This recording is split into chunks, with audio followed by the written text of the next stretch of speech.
The beginning verses of today's gospel could have appeared on the nightly news or online or newspaper, whatever you read. But rather than hearing about some worshipers whose blood was mingled with that of the animals, we would have heard a story of 100 Muslims at prayer, 50 of who died, 50 of them injured in Christchurch, New Zealand. Or rather than hearing a story about 18 people who died as a tower fell on them in Jerusalem, we would have heard a story of Flight 302, Ethiopian Airlines, who crashed. Or we'd hear stories about the flooding here in the Midwest and the loss of life and property. Not only here, but also we would have heard the same story of the cyclone in Mozambique, Botswana, and Malawi. In the first instance, on both stories, it was an evil act by a person.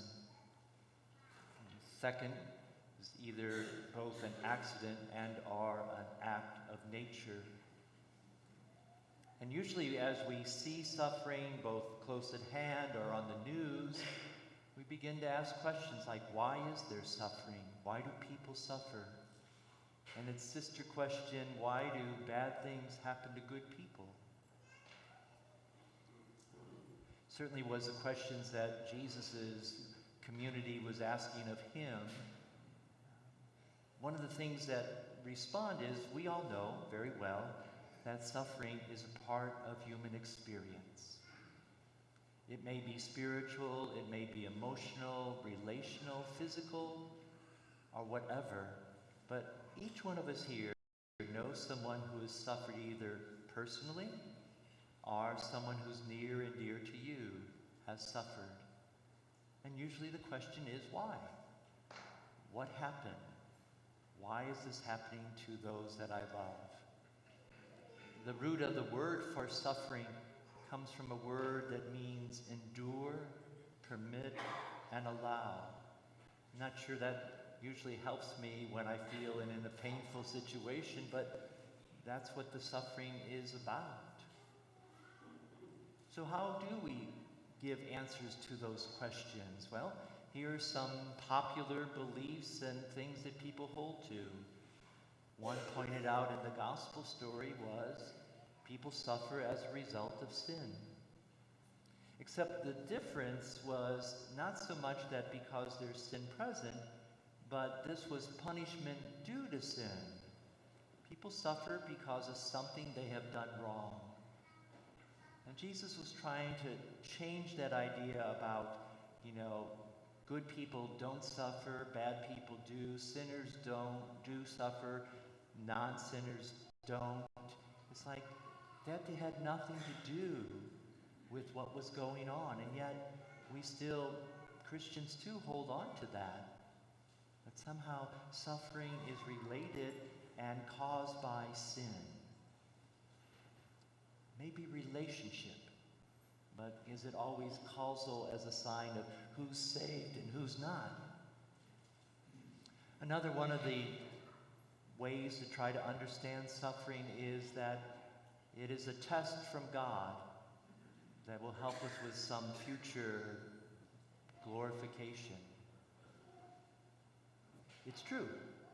God tests people. God tested Abram and Sarah. God tested the Israelites in their desert. God and the devil tempted Job in his little life story. But God also tested Jesus. And what was Jesus' response in the garden? It's really okay if this passes away. I could do without this suffering. And so we may think that there's some future hope by enduring it now. Again, I don't know that it always suffices to answer our questions. Other thoughts about why is there suffering?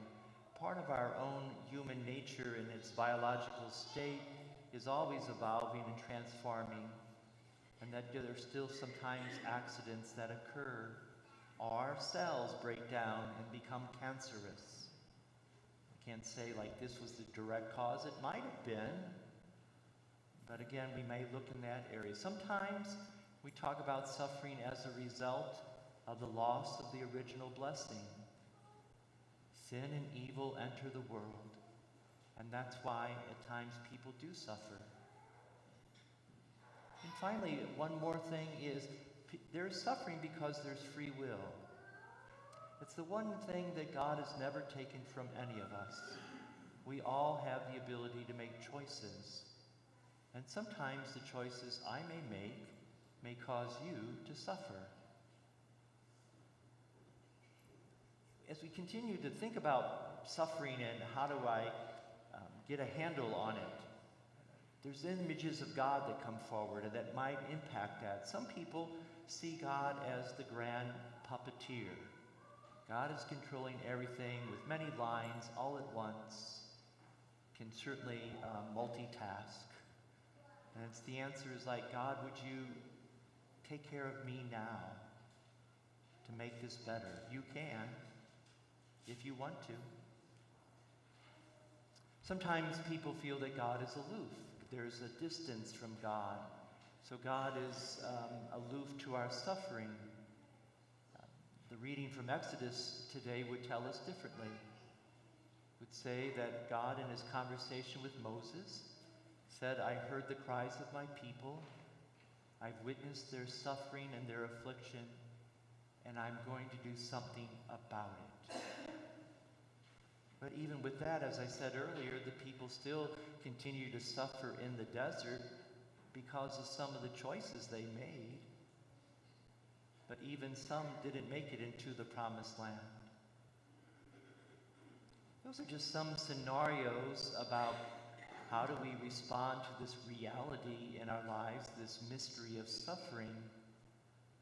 Through the years, I'm not an authoritative voice, but here are some things that have helped me to grasp the mystery.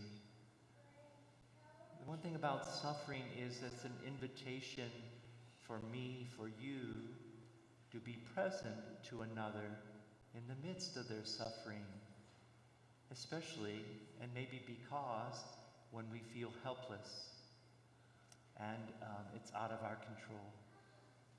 Can I still be present to someone when I can't fix it? And by our nature, we want to fix it.